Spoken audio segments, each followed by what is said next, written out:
खो भी देंगे। लेकिन इन सब की चिंता के अलावा सबसे बड़ी बात यह है कि इन विद्यार्थियों का भविष्य क्या है, जो आज भी इस अधर में लटके हुए हैं कि हमें पढ़ना क्या है।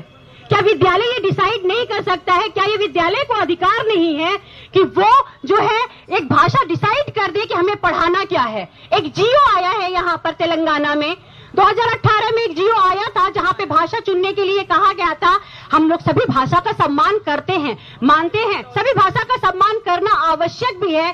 तेलंगाना की भाषा हम तेलुगु पढ़ा रहे हैं विद्यालयों में, हम हिंदी भी पढ़ा रहे हैं विद्यालयों में, फिर ऐसी क्या व्यथा हो गई, क्या परेशानी आ गई कि बच्चों को बांध दिया गया कि आप तेलंगाना की भाषा ही तेलुगु ही पढ़िए?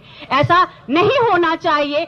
और सबसे बड़ी चीज है कि जब हम बात यहाँ पे ग्लोबलाइजेशन की करते हैं, जब यहाँ पे बाहर के लोग आकर के रह रहे हैं, यहाँ तक कि तेलुगु भाषी भी ये बोलते हैं, उनके बच्चों को हिंदी आए या ना आए, फिर भी वो कहते हैं मैम बच्चे को मेरे हिंदी पढ़ाइए, उन्हें बहुत अच्छा लगता है। हमारा बच्चा सिर्फ तेलंगाना तक नहीं सीमित रहना चाहिए। हम ये नहीं चाहते हैं कि हमारा बच्चा तमिलनाडु जैसी कंडीशन वाला हो जाए। हम ये चाहते हैं कि हमारा बच्चा पूरे भारत में घूमे।